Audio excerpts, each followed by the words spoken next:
Today, we're diving into the groovy world of 1970s dance moves. Get ready to relive the era when disco reigned supreme and dance floors were packed with polyester-clad partygoers.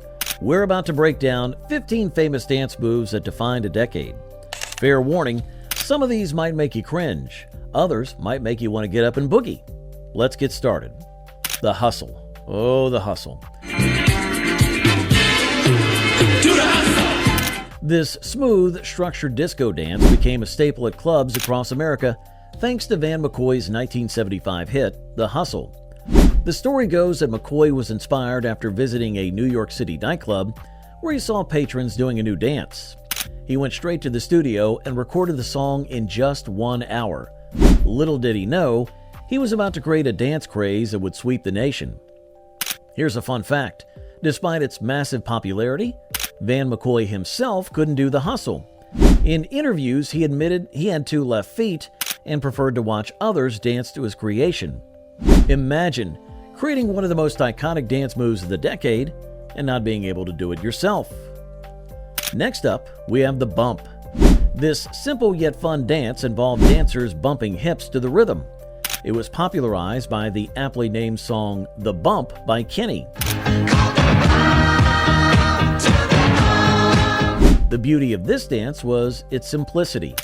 Even those with minimal dance skills could participate. Just find a partner, stand side by side, and bump those hips together on the beat.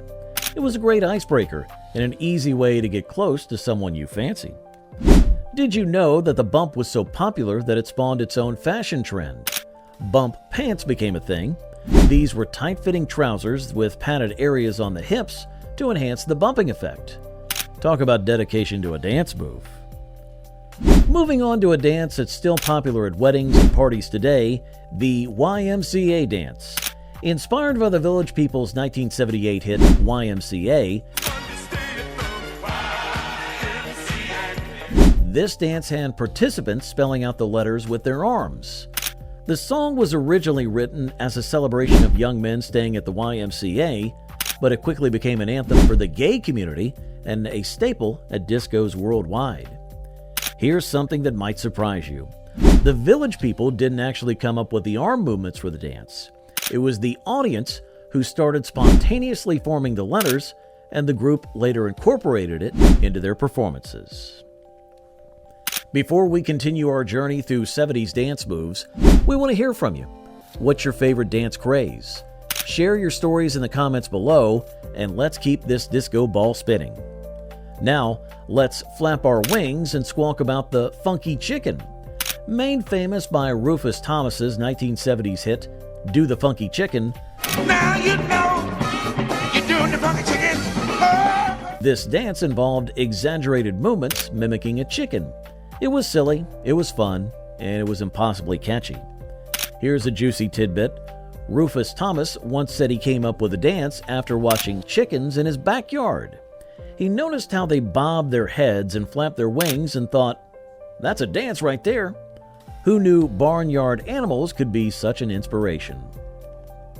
Next on our list is the robot, popularized by none other than the king of pop himself, Michael Jackson. This dance involves stiff mechanical movements meant to imitate a robot. Jackson first showcased the movie during his Jackson 5 days, most notably during performances of their 1973 hit Dancing Machine. Interestingly, the robot wasn't just a dance move. It became a cultural statement.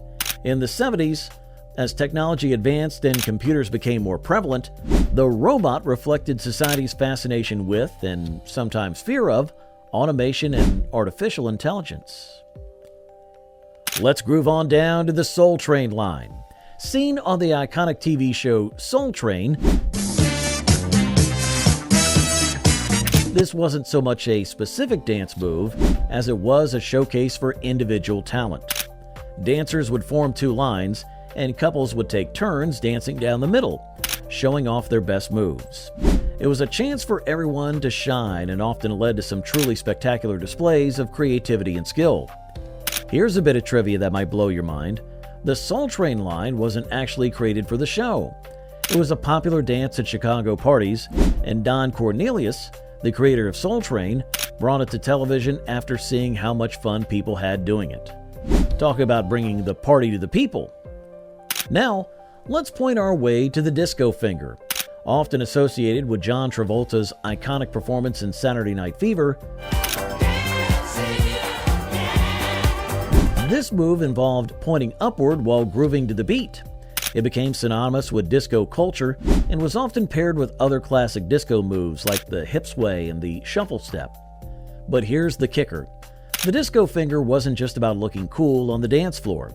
It actually had a practical purpose. In crowded discos, raising your arm and pointing upward was a way to avoid elbowing other dancers in the face. So next time someone gives you flack for busting out the disco finger, just tell them you're being considerate. Moonwalking our way to the next dance, we have, well, the moonwalk. Now I know what you're thinking. Wasn't that an 80s move? While it's true that Michael Jackson made it famous in the 1980s with his mind-blowing performance of Billie Jean, the moonwalk actually had its roots in the 70s. Here's a piece of trivia that might make you question everything you thought you knew about the moonwalk. It wasn't even called the moonwalk originally. When Jeffrey Daniel performed it on Soul Train in 1979, it was called the backslide. Michael Jackson learned the move from Daniel and other street dancers, perfected it, and renamed it the moonwalk. We're halfway through our groovy journey. Did you ever try to master the moonwalk move? How many pairs of socks did you ruin practicing on wooden floors? Share your moonwalk mishaps and triumphs in the comments. And don't forget to like and subscribe if you're digging this blast from the past. Let's hop on the bus stop next. This line dance had dancers following a set routine of stepping back, forward, and side to side. It was popularized by the 1975 hit The Bus Stop by the Fatback Band. What made this dance so popular was its accessibility. It was easy to learn and could be done with or without a partner. Here's a little known fact about the bus stop. It was actually created as a marketing gimmick. The Fatback Band's record label wanted to capitalize on the line dance craze, so they hired a choreographer to create a dance to go along with the song. The plan worked like a charm, and the bus stop became a sensation. Swaying into our next move, we have the Rocksteady. Originating from the Whispers' 1987 song Rocksteady, this dance had smooth, subtle sways and steps. It was a more laid-back alternative to some of the more energetic disco moves. Did you know that the Rocksteady was actually inspired by a much older dance? The Whispers based the move on the slow drag, a blues dance from the early 20th century. They modernized it for the disco era, proving that everything old can indeed become new again. Now let's get political with the Watergate. This funky, humorous dance poked fun at the infamous political scandal that rocked the nation in the early 70s. The dance involved sneaky, exaggerated movements, mimicking burglars and corrupt politicians. It was a prime example of how dance could be used as a form of social commentary and satire. Here's a tidbit that might raise your eyebrows. Despite its popularity on dance floors, there was never an official song called the Watergate. Dancers would perform the move to various funk and disco tracks, adding their own political spin to whatever was playing. Let's roll into our next groovy move, the roller disco dance. Picture this. It's the late 70s, disco fever is at its peak, and someone had the brilliant idea to combine roller skating with disco dancing. The result? A dazzling, sometimes dangerous, always exciting new trend that took the nation by storm. Now here's a juicy tidbit that might knock you off your wheels. Roller disco wasn't just a fad, it was serious business. Professional roller disco dancers like Cher's skating partners on her TV specials could earn up to $1,000 a week for their performances. That's some serious disco dollar. We've covered some pretty unique moves, but we want to know, what's the weirdest 70s dance move you remember? Share your memories of the most bizarre boogie you ever witnessed or attempted. And if you're enjoying this trip down memory lane, don't forget to hit that like button and subscribe for more nostalgic nuggets. Let's shimmy on over to the Patty Duke.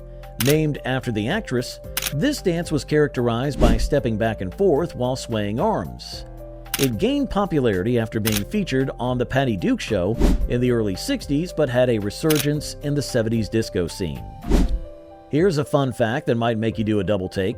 Patty Duke herself wasn't a fan of the dance named after her. In interviews, she often joked about how uncoordinated she felt doing it. Imagine having a dance named after you that you can't even do well. Now, let's slide into one of the most enduring line dances of all time, the electric slide. While it gained massive popularity in the 80s and 90s, its roots are firmly planted in the late 70s. Here's a shocker for you. The electric slide we all know and love isn't the original version. Rick Silver's original choreography had 22 steps, but it was simplified to the 18-step version we know today because people found it too difficult. And finally, the spank. This disco move involved spanking the air with your hands in rhythm to the music. It was popularized by Jimmy Bo Horn's 1978 hit, Spank. The dance was provocative for its time, adding a bit of playful naughtiness to the disco scene. Now here's a piece of trivia that might make you blush. The spank was actually toned down for mainstream audiences. In its original form, dancers would spank each other instead of the air. But as the dance gained popularity, it was modified to be more family-friendly.